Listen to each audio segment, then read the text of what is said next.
Hey there, Kenneth French of Vast Voice, telling business secrets to entrepreneurs. We're very, very happy you stopped by. Either you're going to watch this or listen to this because you want to take your business to the next level. You're probably an entrepreneur who's either just starting out or you've been around for quite a while and you want to take your business to the next level. You're probably a real estate investor, maybe even a real estate agent, maybe a professional or of some sort, professional advisor of some sort.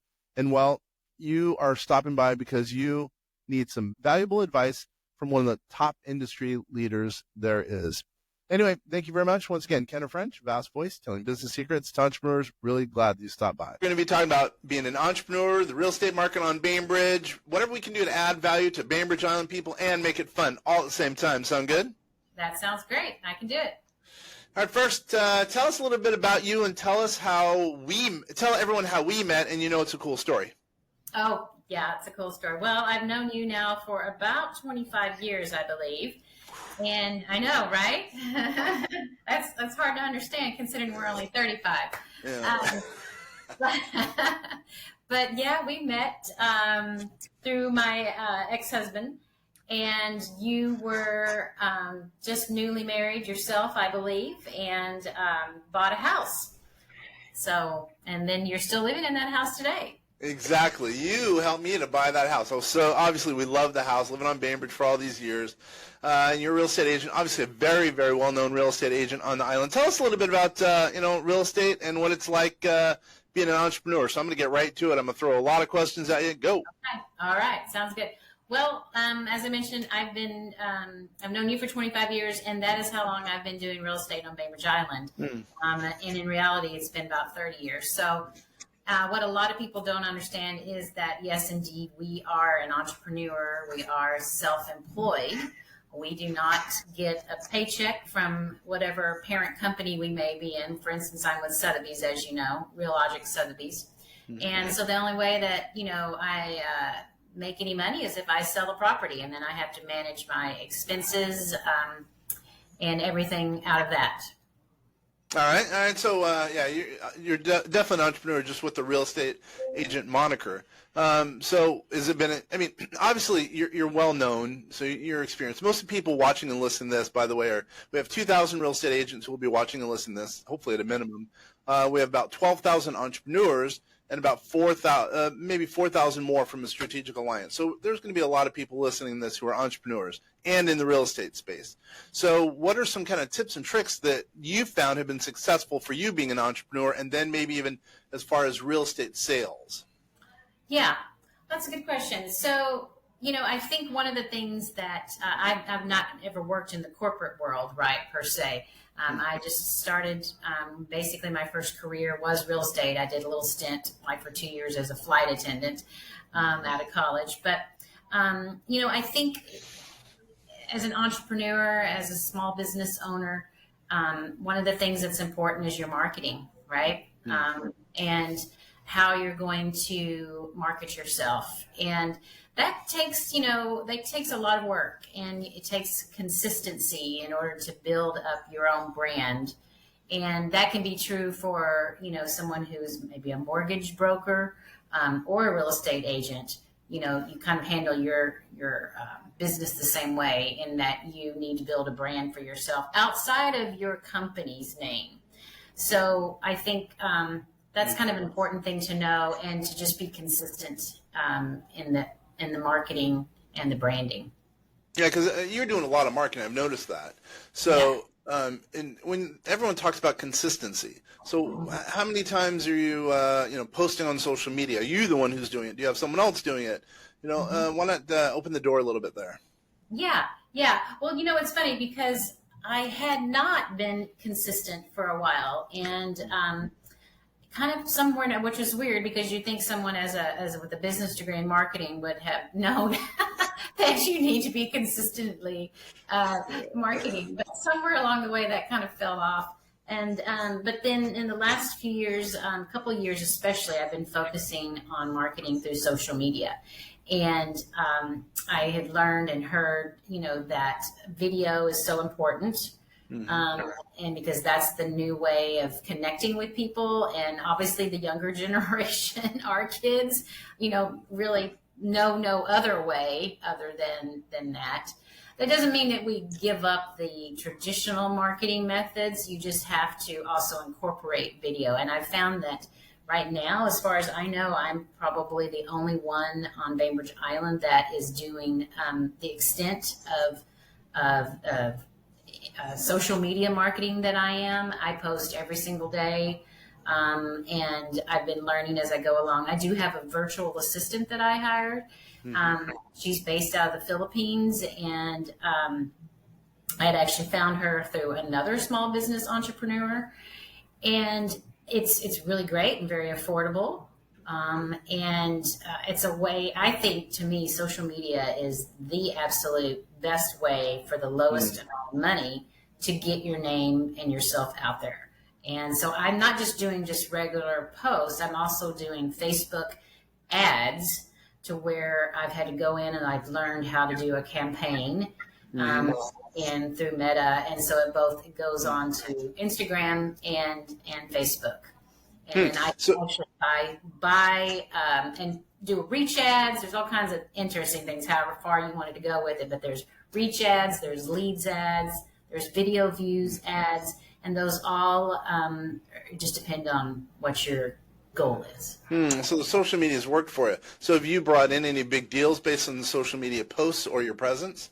I have, actually. I just this year I got a DM from a gal who is currently living in Tennessee, but she has a home that she was using as renting out as an Airbnb in Paulsbo area. And they decided they wanted to sell, and somehow or other we'd connected on Facebook or Instagram, and she sent me a message and said, "Hey, we want to sell this. Would you be interested?" I've watched, and one of the big things for her is she said she'd been following me. She loved my client testimonials. And so that was a $1 million sale, and we just went pending on it. Yay! This week. Congratulations. So I can, say without a doubt that one for sure. And there's been other people that have called. I'm working with some buyers right now who I think they just seen my overall online presence. It blows me away because, obviously, from whatever, 2008 when Meta came on the scene to, really recently, I eschewed marketing. I didn't want to do any marketing. I didn't want to do any sales. Definitely didn't want to do any social media. But one, now I'm having fun that I've done it. And then two, I'm bringing in business from it. It's going to help the younger people in the company. So I would say, my message to a lot of people is, hey, right now, the only way to market is now social media. No one's using the old, yellow pages. It's kind of the new storefront. So you really have to. And I know it's hard. I think it's hard for some of the people who have been around, let's say they're mature in their 50s, 60s, who they don't think marketing makes sense via social media. I think it's a must. It's a must do. It really is. Oh, it really is. And I think that, it can add on, but I think it really needs to be, if I were starting my business brand new today, I would definitely make social media probably, the main focus of my marketing, because that's the only way to reach a larger group. And then it also gives you some authority, because the whole point of social media is to get people to like, know, and trust you. And because otherwise, because it's a big transaction that they're going to be doing, and if they're going to be buying a home, and so they need to have that level of trust. And it may start 2 years. They may have been kind of casually seeing you. You just want to show up everywhere. Like, oh, who's this Christy Nelson gal? At first they may not ignore it, may not pay attention to you, but then when real estate starts to come into their mind. Then like, oh, yeah, I do know someone in real estate. Yeah. It totally makes sense, because back in the old days, they used to say, I think it took 7 touches now, to get a new customer, because they want to see a lot. It's just like you say, know, like, and trust you. But now I think it's 11. One of my buddies told me it's 11 times. They must see you, 11 times. And one of the best ways to do that is, through social media. And plus, more than anything, I think you get more referrals, because you might have a client who, did a piece of business with you, buy a house as an example, and then all of a sudden they're going to, they see you more and more, and then they're going to buy another house from you. So the client acquisition cost, therefore, is cheap. Plus, the referral cost is very, very cheap as a result. I think it's the only way to go. I laugh at myself that I used to blow it off. I used to think, I hate to say this. Oh, I know. I used to think I was too cool for marketing. I used to think I was too cool for social media. Now I love it. It's so much fun. And the same thing, like I somehow fell out of it there for a while. I don't know exactly why, but social media wasn't. No one else was doing it, right? At least in this industry. And then it became a little bit by little bit. I was seeing that, and I'm like, oh yeah, that's something. And people think, oh, it's too hard, but it's not really. It's you can learn. I mean, we're not too old to learn. And you just got to start somewhere. Yeah, but we're not too old. Thanks for saying that. That makes me feel good. Yeah. All right. So I love that you're doing social media. You and I are social media studs, right? Sounded good. All right. So what about business practices? Obviously, your practice has grown. You've grown it to a big practice here in the Northwest, specifically on Bainbridge Island. What are you doing kind of unique in that regard? Well, I did, with your help, set up, the LLC, and then became a business where I'm an actual employee of my company, and then I also am an S corp for tax purposes, and so that really helped. It did help with saving. Taxes, which was very surprising that I could, that you could actually give yourself a salary, and you explain all that a whole lot better than I do. But that definitely has been something. I think I started that about 4 years ago now, and before I'd always been a 1099. And I'm sure with each person, it needs to be what works for them. But this has been good, and as far as other business practices, having the assistant that's virtual, but she's a contract only. How important is that? Let's talk about that. Like, how important is it to have an assistant? Would you make the equation? It's just like having a computer or a car. It's that essential? Well, I think not maybe when you're starting out, maybe not. You don't need it as much maybe in the beginning, but as you get busier, I would think with social media, if it's something that you're not, great at, right, then I think it's almost imperative that you hire someone to help you with that. Because now, especially since you can find it for such of a low cost, you do not have to spend a lot of money on that. There are, you can outsource it just like you do everything else. So, I think it's important to have, if you're not able to do that, like my best energy is spent, making contacts with people and networking and doing the actual deals. When I can assign away some other or delegate something else, I feel like that's the way to go. Because otherwise you can get caught up in all the paperwork stuff. I like it. So let's throw in a little commercial from you. So let's say, I'm sure there's going to be some people on Bainbridge who are going to be watching or listening to this. Oh, no. So why you as a real estate agent, if I want to buy a house or sell a house, either one, I guess, on Bainbridge Island? Is this supposed to be my elevator pitch? Yeah, there you go. Well, I think experience is primarily one of the main reasons that you hire me. Like I said, I've been in business for 25 years on Bainbridge, 30 altogether. Oh my gosh, that's like way too long. And hey, so Chris, that's Danny waving. Now he made me lose my train of thought. Why you? Give me the elevator pitch. Why you?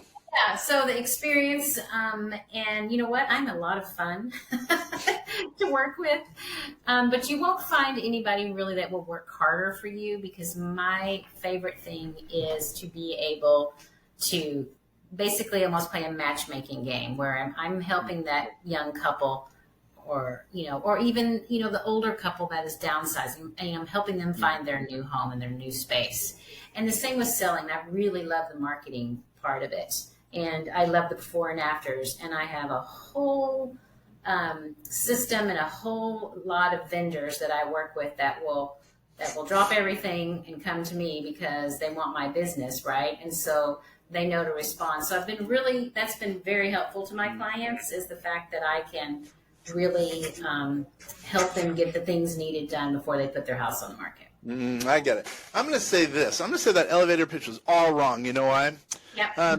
I'm going to say people should come to you because they can trust you. I've known you for a long time. You're one of my wife's best friends, probably one of my best friends. I love your kids. I mean, I would say people can trust you, and I think that's huge, because when I want to hire someone, I want to make sure that they're taking my best interest at heart, and I know that you without a doubt do that. So that's my suggestion for you. I know that's true. Yeah, You can be trusted. Yeah, you caught me off guard, but yeah, no, that is totally right. I thank you for that, Kenner. I do hope that you can trust me, because that's important to me for sure. Yeah. Sweet. All right, let's just a couple more questions. So, looking back, you've been in business for 30-something years. What else would you change? What's one bit of advice to, let's say, someone who's been in any industry for 20 years? What's one other bit of advice that you would provide to them? That they've already been in the business for about 20 years and they're looking. Yeah. Well, then I would say if they're not already using social media and marketing, that they should be.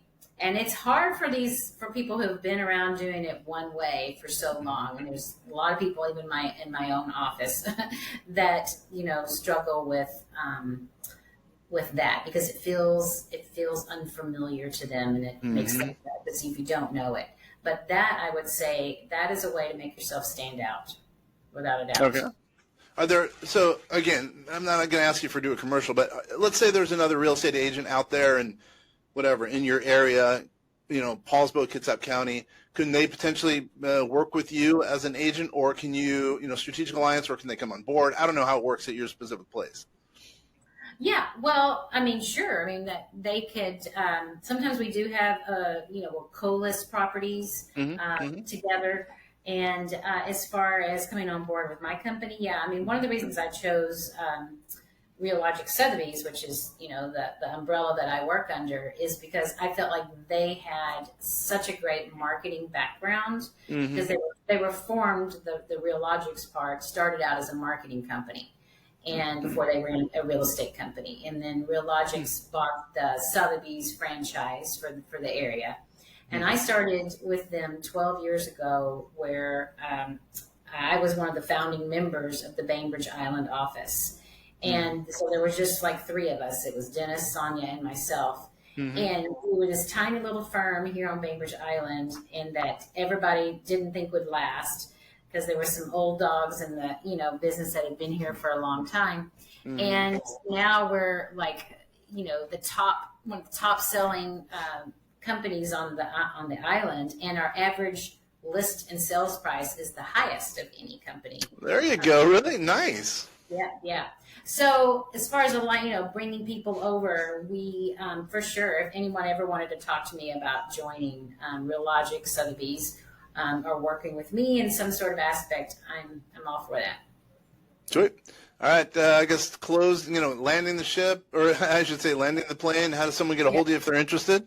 Yeah. Well, you can find me on Facebook or Instagram at Christy Nelson Real Estate. Or you could also give me a phone call at 206-391-1718, or you can just Google me and I'll pop right up. Awesome. I think it's kind of cool that you're the inaugural person. You're the first person who's going to be on the Bainbridge Island specific Saturday viewership list. So that's kind of cool.